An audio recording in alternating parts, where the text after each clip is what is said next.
हरतालिका व्रताची संपूर्ण पौराणिक कथा आणि वैज्ञानिक रहस्य तुम्ही कधी विचार केला आहे का, की हजारो वर्षांपूर्वी एका राजकन्येने सर्व राजेशाही सुखांचा त्याग करून घनदाट जंगलात जाऊन अशा व्यक्तीला मिळवण्याचा हट्ट का धरला ज्याचे वास्तव्य स्मशानात होते? हरतालिका हे केवळ एक उपवासाचे व्रत नाही, तर हे स्त्री शक्तीने संपूर्ण ब्रह्मांड आणि निसर्गाला आपल्या एकाग्र संकल्पाने कसे जिंकले याचे एक जिवंत आणि ज्वलंत उदाहरण आहे. आज आपण हरतालिकेची ही रहस्यमयी कथा, त्यामागचे वास्तू आणि ज्योतिषशास्त्रीय विज्ञान आणि व्रत करताना पाळायचे अत्यंत महत्त्वाचे नियम जाणून घेणार आहोत, जे कदाचित तुम्हाला यापूर्वी कोणीही इतक्या सखोलपणे सांगितलेले नसतील. चला तर मग या अलौकिक आणि वैश्विक ऊर्जेचा प्रवास सुरू करूया. व्रतामागील ज्योतिषशास्त्रीय आणि वैश्विक रहस्य. भाद्रपद महिन्यातील शुक्ल पक्षातील तृतीयेला हे व्रत केले जाते. पण याच दिवशी का? यामागे एक अत्यंत सखोल ज्योतिषशास्त्रीय आणि वैश्विक गणित दडलेले आहे. भाद्रपद महिना हा आत्मपरीक्षणाचा आणि ऊर्जा एकत्रीकरणाचा काळ मानला जातो. या काळात ग्रहांची स्थिती अशी असते की पृथ्वीवरील चुंबकीय क्षेत्र मानवी मनातील संकल्पांना लवकर आकार देते.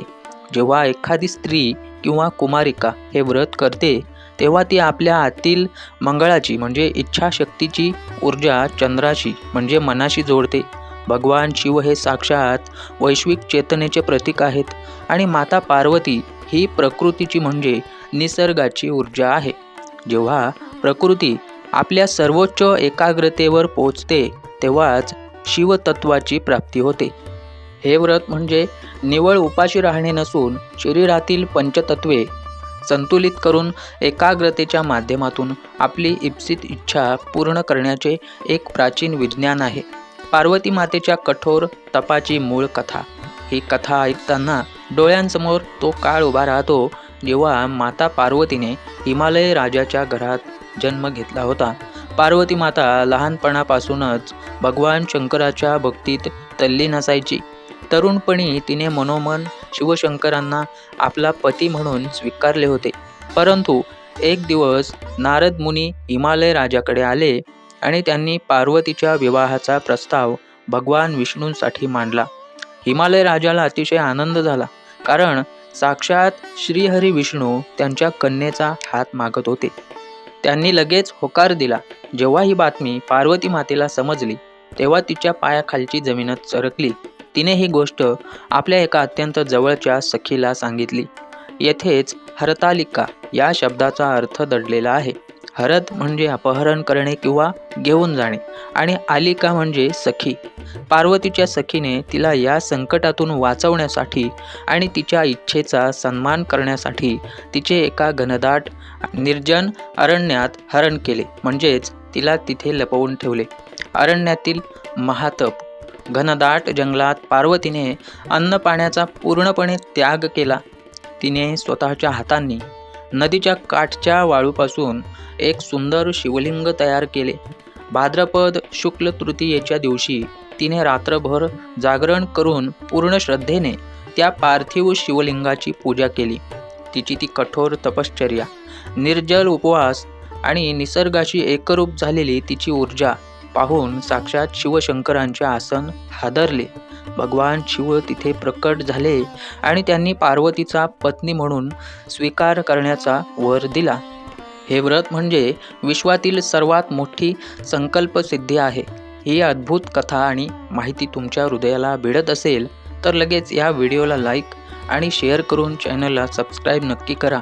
तसेच खाली कमेंटमध्ये ओम नमः शिवाय किंवा तुमच्या मनातील एखादी सात्विक इच्छा नक्की लिहून प्रकट करा. कथा वाचनाचे आणि ऐकण्याचे शास्त्रशुद्ध नियम. हरतालिकेची कथा वाचणे किंवा ऐकणे हा एक अत्यंत पवित्र विधी आहे.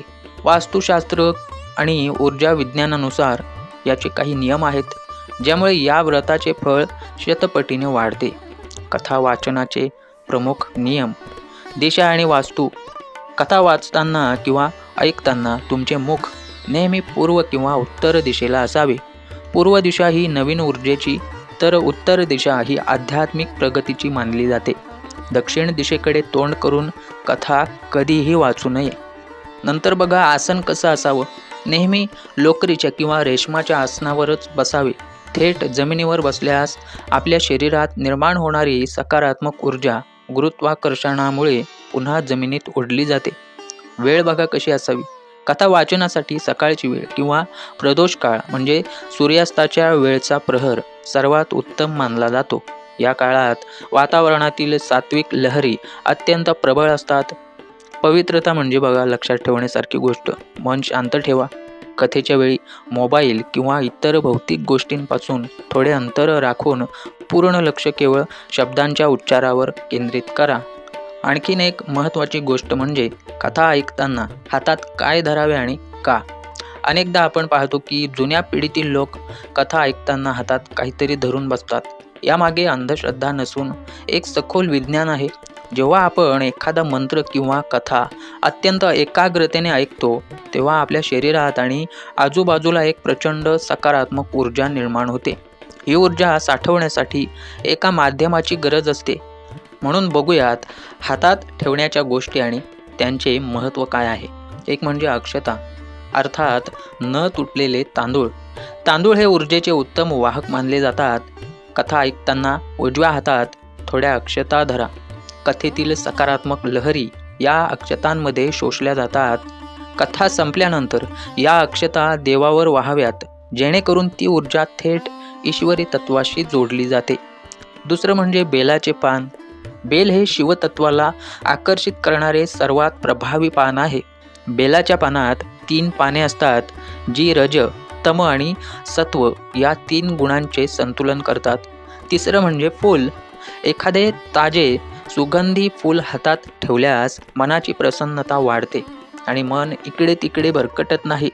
कथा ऐकून झाल्यानंतर हातातील या सर्व वस्तू अत्यंत श्रद्धेने पार्वती माता आणि शिवशंकरांच्या चरणी अर्पण कराव्यात. त्यानंतरचा प्रश्न म्हणजे संकल्पसिद्धीसाठी कोणता मंत्र जपावा. हरतालिकेच्या दिवशी मंत्राचा जप करणे अत्यंत फलदायी ठरते. कॉपीराईट किंवा इतर कारणांमुळे मी इथे थेट मंत्राचे शब्द देत नाहीये, परंतु तुम्ही हा जप कसा आणि कोणता करावा हे नक्की सांगू शकतो. तुम्ही भगवान शिवांचा जो मूळ पंचाक्षरी मंत्र आहे, ज्याची सुरुवात ओमने होते, तो मंत्र जपू शकता. जर तुमचे लग्न ठरण्यास अडथळे येत असतील किंवा वैवाहिक जीवनात समस्या असतील तर माता पार्वतीच्या स्वयंवर मंत्राचा जप करावा. हा जप नेहमी रुद्राक्षाच्या माळेवर करावा. डोळे मिटून आपल्या श्वासोच्छवासावर लक्ष केंद्रित करून किमान 108 वेळा हा जप केल्यास मानसिक शांती आणि प्रचंड आत्मविश्वास मिळतो. हरतालिका हे केवळ एक पारंपरिक व्रत नाही, तर हे आपल्यातील दृढ इच्छाशक्ती जागृत करण्याचे, निसर्गाशी एकरूप होण्याचे आणि खऱ्या प्रेमासाठी विश्वाला साद घालण्याचे एक सुंदर माध्यम आहे. या व्रतामध्ये दडलेली वैज्ञानिकता आणि सकारात्मकता आत्मसात केल्यास जीवनातील प्रत्येक क्षेत्रात यश मिळवता येते. तुम्हाला हरतालिकेच्या या आधुनिक आणि सखोल दृष्टिकोनाबद्दल काय वाटले मित्रांनो?